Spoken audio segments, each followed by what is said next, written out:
Hello friends, എല്ലാവർക്കും നമസ്കാരം. നിങ്ങൾ ഏവരും കാത്തിരിക്കുന്ന രേവതിയുടെയും സച്ചിയുടെയും നാളത്തെ വിശേഷത്തിലേക്ക് എല്ലാ കൂട്ടുകാർക്കും സ്വാഗതം. എല്ലാവർക്കും നല്ലൊരു ശുഭരാത്രിയൊക്കെ നേർന്നുകൊണ്ട് നമുക്ക് നാളത്തെ വിശേഷത്തിലേക്ക് കടക്കാം. അതിനു മുമ്പായിട്ട് ആരെങ്കിലും നമ്മുടെ ചാനൽ ആദ്യമായിട്ട് കാണുന്നവരൊന്ന് സബ്സ്ക്രൈബ് ചെയ്ത് വെക്കണം. അതിനോടൊപ്പം മാക്സിമം എല്ലാവരും ഒരു ലൈക്ക് അടിച്ചിട്ട് വീഡിയോ കാണാൻ വേണ്ടി ശ്രദ്ധിക്കണേ. അപ്പൊ നമുക്ക് നേരെ വിശേഷത്തിലേക്ക് തന്നെ പോകാം. നാളത്തെ വിശേഷം നല്ല കിടുക്കാച്ചി വിശേഷമാണ് കേട്ടോ, വേറെ ഒന്നും കൊണ്ടും അല്ല. നമ്മുടെ ചന്ദ്രയ്ക്ക് വയറ് നിറയെ സച്ചിയും രവീന്ദ്രനും കൂടെ കൊടുക്കാൻ പോവുകയാണ്. അതുപോലെ തന്നെ നമ്മുടെ രേവതിക്കിട്ടും സച്ചിക്കിട്ടും എന്തു പണിയാണോ കിട്ടിയത് ആ പണി തിരിച്ച് നമ്മുടെ ചന്ദ്രക്കിട്ടും കിട്ടാൻ പോവുക. അപ്പൊ അത് നല്ല രസമുള്ള ഒരു കാര്യം തന്നെയാണ്, നമ്മൾ ആഗ്രഹിക്കുന്ന ഒരു കാര്യം തന്നെയാണ്. അങ്ങനെ നമ്മുടെ ചന്ദ്രയുടെ റൂം ആർക്ക് കൊടുക്കേണ്ടി വരുന്നു?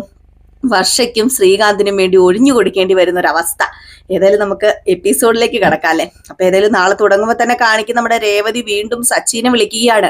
ഈ ചന്ദ്രനെ കൊണ്ട് മടുത്ത് രേവതി ഓരോന്നും ഇങ്ങനെ കുത്തി കുത്തി പറഞ്ഞ് വേദനിപ്പിക്കുകയാണല്ലോ. അതുകൊണ്ട് നമ്മുടെ സച്ചിനെ വീണ്ടും വിളിക്കുകയാണ്. ഏതായാലും സച്ചിനെ വിളിച്ചു കഴിഞ്ഞപ്പോഴത്തേക്ക് സച്ചി ഫോൺ എടുക്കുകയാണ് കേട്ടോ. ആദ്യമൊന്നും നമ്മുടെ സച്ചി ഫോൺ എടുത്തില്ല.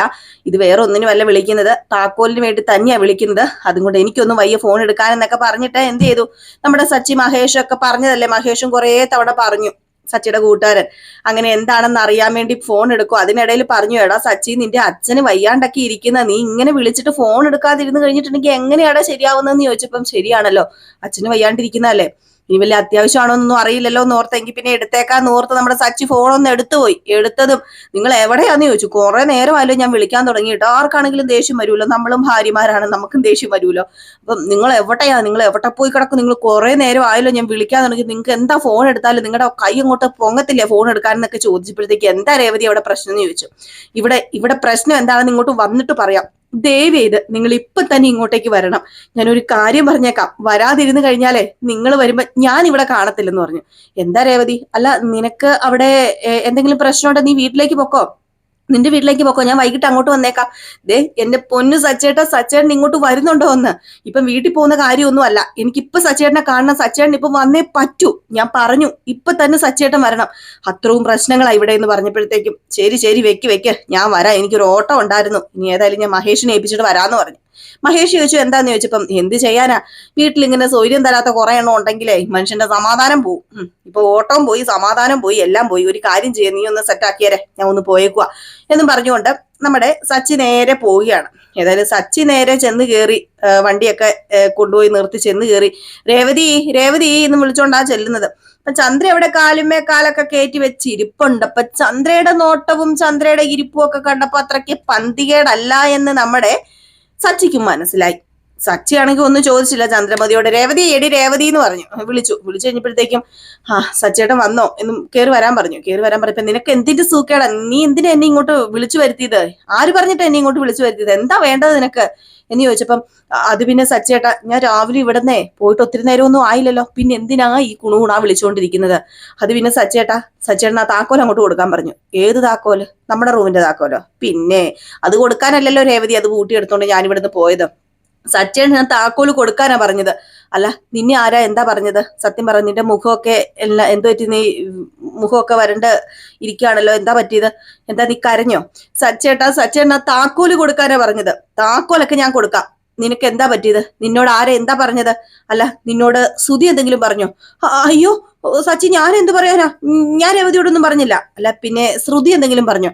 എന്റെ പൊന്നു സച്ചി, എന്തെങ്കിലും പറഞ്ഞ എന്റെ ഭർത്താവിന്റെ മെക്കിട്ട് കയറിക്കോ, ഞങ്ങൾ ഇവിടെ ആരും ഒന്നും പറഞ്ഞില്ല. പിന്നെ എന്താ പറ്റിയത്? അത് പിന്നെ സച്ചേട്ടാ, ദേ ഞാൻ എവിടെ വേണമെങ്കിലും കിടന്നോളാം, നിലത്തോ ആകാശത്തോ ഭൂമിയിലോ എവിടെ വേണമെങ്കിലും കിടന്നോളാം, ദയവ് ചെയ്ത് ആ താക്കോലങ്ങ് കൊടുത്തേരെ, എനിക്ക് റൂമും വേണ്ട ഒന്നും വേണ്ട. അല്ല രേവതി, ഇത് പറയാൻ മാത്രം ഇവിടെ എന്തുണ്ടായിന്നാ പറഞ്ഞത്, നിനക്ക് എന്താ പറ്റിയത്? അത് പിന്നെ കെട്ടിയോനില്ലാതെ കിടക്കത്തില്ല എന്നൊക്കെ ചോദിച്ചു കഴിഞ്ഞിട്ടാണെങ്കിൽ പിന്നെ ഞാൻ എന്താ ചെയ്യേണ്ടത്? അതുമല്ല എന്നെ അമ്മ എന്തോ രീതിയിലൊക്കെ ഇങ്ങോട്ട് പഠിപ്പിച്ച് വിട്ടേക്കുന്നേ, എന്നെയും എന്റെ അനിയത്തിനെയൊക്കെ വളർത്തിയത് ശരിയായിട്ടല്ല. ഞങ്ങളൊക്കെ ആണുങ്ങളെ കാണത്തില്ലാത്തവരെ പോലെയാ, ആണുങ്ങളെ കിട്ടിക്കഴിഞ്ഞപ്പോ ഞങ്ങളുടെ സ്വഭാവം മാറിപ്പോലും. എനിക്ക് ഒരു രാത്രി പോലും സച്ചേട്ടന്റെ കൂടെ കിടക്കാതിരിക്കാൻ പറ്റത്തില്ല.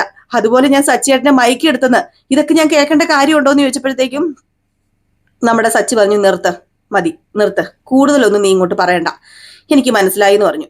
സച്ചി പറഞ്ഞു, ദേ ഞാനൊരു കാര്യം പറഞ്ഞേക്കാം, ഈ വൃത്തികേട് പറഞ്ഞ ആരാണെന്ന് രേവതി എനിക്ക് കാണിച്ചു തരേണ്ട കാര്യമൊന്നുമില്ല. അതാരാണെന്ന് എനിക്കും അറിയാം, ഇവിടെ നിൽക്കുന്നവർക്കും അറിയാം. അതുകൊണ്ട് ഞാനൊരു കാര്യം പറഞ്ഞേക്കാം, അവളെ എന്റെ ഭാര്യ. ഇവൾ എവിടെ കിടക്കണം എവിടെ കിടക്കണ്ടെന്ന് തീരുമാനിക്കേണ്ടത് ഞാനാ, അല്ലാതെ വേറെ ആരുമല്ല. എന്നെ കൊണ്ടൊന്നും പറയിപ്പിക്കരുത്. സച്ചിയുടെ റൂമാണെങ്കിൽ സച്ചി താക്കോല് തരില്ല തരില്ല തരില്ല. എന്താ സച്ചിക്കും സച്ചിയുടെ പെണ്ണുമ്പുള്ളിക്ക് റൂം വേണ്ടേ? ഞങ്ങൾ എവിടെയെങ്കിലും പോയി കിടന്നാ മതിയോ? എന്താ ഞാൻ രവീന്ദ്രന്റെ മോനല്ലേ? അല്ലേ? പറ, നിങ്ങൾ പറ എന്നൊക്കെ ചോദിച്ചു കഴിഞ്ഞപ്പോഴത്തേക്കും രവീന്ദ്രൻ കയറി വരികയാണ് കേട്ടോ. രവീന്ദ്രൻ കയറി വന്നപ്പോ രേവതി പറഞ്ഞു, സച്ചേട്ടൻ മിണ്ടാതിരിക്കുക വേണ്ടാന്ന് പറഞ്ഞു. കാരണം രവീന്ദ്രന് അത് വിഷമാവൂലോ എന്ന് ഓർത്താണ്. അപ്പൊ രവീന്ദ്രൻ കയറി വന്നു. രവീന്ദ്രൻ കയറി വന്നിട്ട് എന്താ ഇവിടെ ഒരു ബഹളം എന്നിങ്ങനെ ചോദിച്ചു കഴിഞ്ഞപ്പോഴത്തേക്കും നമ്മുടെ സച്ചി പറഞ്ഞു, എന്താ ബഹളം എന്ന് അച്ഛൻ അറിയണോ? അച്ഛൻ അറിയണമെങ്കിലേ അമ്മയോട് ചോദിച്ചു നോക്കാൻ പറഞ്ഞു. പറഞ്ഞു, എന്താ ചന്ദ്ര, എന്താ പ്രശ്നം, എന്താ ഇവിടെ പ്രശ്നം? അത് പിന്നെ ഒന്നുമില്ല രവിയേട്ടാ, അത് വേറൊന്നുമല്ല, ഇവനെ താക്കോൽ എടുത്തോണ്ട് പോയി. വർഷയ്ക്കും അതുപോലെ ശ്രീകാന്തിനും കിടക്കാൻ ഇപ്പൊ റൂമില്ല, അതാ പ്രശ്നം. അതൊന്നും അല്ല അച്ഛാ പ്രശ്നം. അച്ഛന്റെ ഭാര്യയുടെ വായിൽ നിന്നേ നല്ല നല്ല വാക്കുകളാ വീഴുന്നത്. അതും ഒരു മരുമകളോട് പറയാൻ പറ്റിയ നല്ല വാക്കുകള്. ആ വാക്ക് എന്താണെന്ന് ഞാൻ പറഞ്ഞു തരാം. എനിക്കും രേവതിക്കും ഒരുമിച്ച് കിടക്കാൻ ഭയങ്കര കൊതിയാണെന്നും ഞാനും രേവതി ഇല്ലാതെ കിടക്കില്ലെന്നും രേവതി ഞാനില്ലാതെ കിടക്കുകയല്ലെന്നും രേവതി എന്നെ അതേ രീതിയിൽ വഴക്കി എടുത്തേക്കുവാണെന്നും ഒക്കെയാ പറയുന്നത്. എന്നെ കെട്ടിപ്പിടിച്ച് കിടക്കാതെ രേവതിക്ക് ഉറക്കം വരില്ല.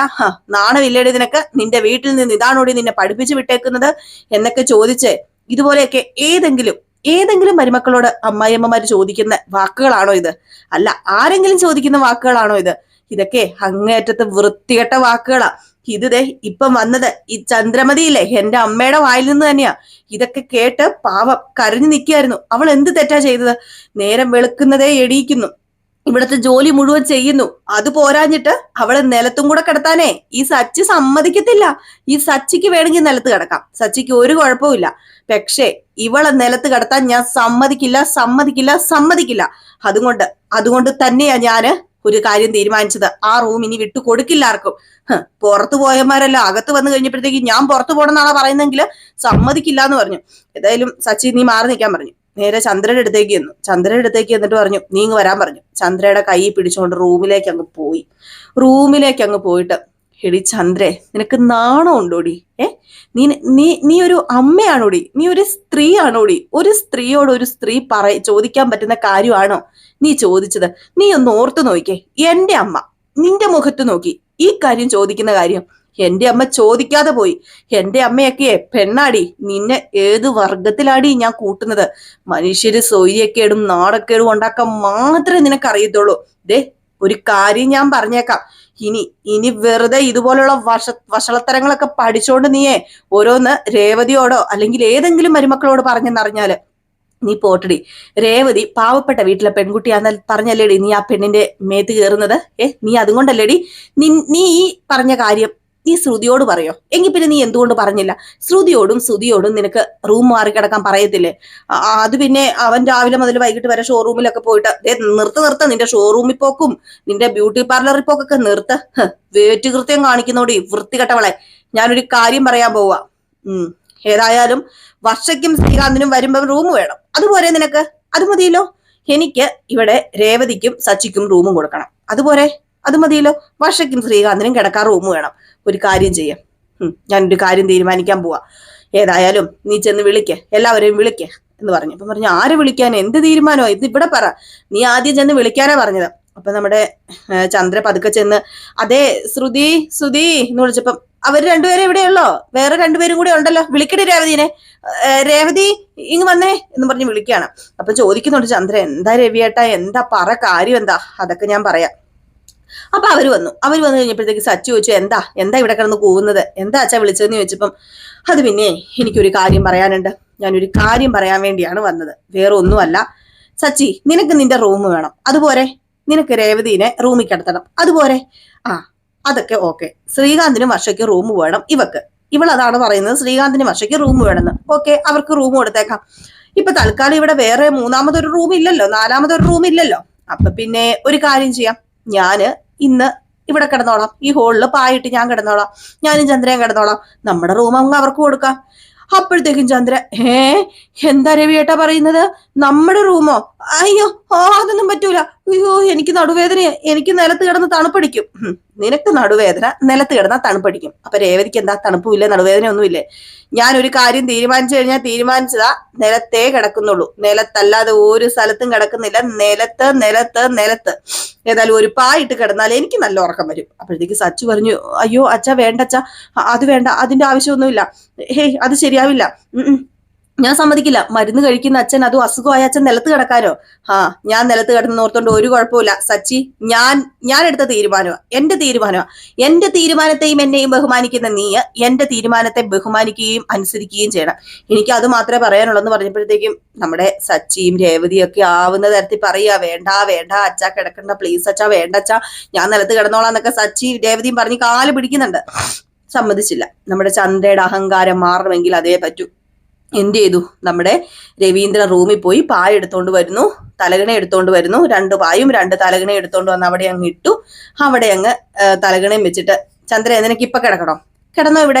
എനിക്കൊന്ന് കിടക്കണം, ഞാൻ ഇവിടെ കിടക്കാൻ പോവാ, ഇനി നമ്മൾ ഇവിടെയാ കിടക്കണമെന്ന് പറഞ്ഞ് ഇങ്ങനെ നിൽക്കുകയാണ്. ആകപ്പാടെ നമ്മുടെ ചന്ദ്രയുടെ എല്ലാ കിളിയും പറന്നു പോയില്ലേ. ലാസ്റ്റ് നമ്മുടെ സച്ചി ഒരു കാര്യം ചെയ്തു. ഏതായാലും ബെഡില്ലാതെ കിടക്കുന്നത്, തറയിൽ കിടക്കുന്ന ബുദ്ധിമുട്ടാണല്ലോ. ഉടനെ തന്നെ ഒരു ബെഡൊക്കെ എടുത്തോണ്ട് വന്നിട്ട് കൊടുക്കുകയാണ് കേട്ടോ. നമ്മുടെ രവീന്ദ്രൻ ഒരു കാര്യം തീരുമാനിച്ചാൽ തീരുമാനിച്ചതാണ്, അങ്ങോട്ടും ഇങ്ങോട്ടും മാറ്റമില്ല. അത് വേറെ കാര്യം. ഏതായാലും ഇനി വർഷയും ശ്രീകാന്തും ഒക്കെ വരുമ്പോഴുള്ള സീനൊക്കെ എന്താണെന്ന് നമുക്ക് കാത്തിരുന്ന് തന്നെ കാണാമല്ലേ. അപ്പൊ നാളെ രാവിലെ ഒരു കറക്റ്റ് 6:53 ആകുമ്പോൾ നമ്മള് വീഡിയോ ആയിട്ട് വരും. ഇന്ന് നമുക്ക് 6:53 വീഡിയോ ഇടാൻ പറ്റിയില്ല കേട്ടോ. അപ്പൊ എല്ലാവരോടും ഒരു മാപ്പ് അപേക്ഷിക്കുകയാണ്, ഒരു സോറി പറയുകയാണ്. വേറെ ഒന്നും കൊണ്ടും അല്ല എനിക്ക് ഇടാൻ പറ്റാതിരുന്നത്. കാരണം കുറച്ച് ഉറക്കക്കൂടുതലായി പോയി. നൈറ്റ് കിടന്നപ്പോൾ താമസിച്ചു. അപ്പൊ അതുകൊണ്ട് കുറച്ച് ഉറങ്ങിപ്പോയിട്ടോ. അതുകൊണ്ടാട്ടോ ഞാൻ രാവിലെ മറന്നുപോയി. അലാറം വെച്ചത് കേട്ട പോലും ഇല്ല. സുഖമായിട്ട് കിടന്നങ്ങോട്ട് ഉറങ്ങി. ഒന്നാമത് നമ്മൾ ഇടുക്കിയിലൊക്കെയാണേ, തണുപ്പെന്ന് പറഞ്ഞാൽ ഒന്നാന്തരം നല്ല തണുപ്പാ. അപ്പൊ രാവിലെ കമ്പിളിക്കടി കയറി കഴിഞ്ഞാൽ പിന്നെ നമുക്ക് അതിനകത്തുനിന്ന് വെളിയിൽ ഇറങ്ങാനേ തോന്നൂല. അപ്പൊ അതും കൊണ്ട് ഇച്ചിരി ഉറങ്ങിപ്പോയതാ. ഏതായാലും നാളെ ഞാൻ കറക്റ്റ് 6:53 തന്നെ വീഡിയോ ഇടുന്നതായിരിക്കും കേട്ടോ. അപ്പൊ എല്ലാവർക്കും ടാറ്റാ, ബൈ ബൈ.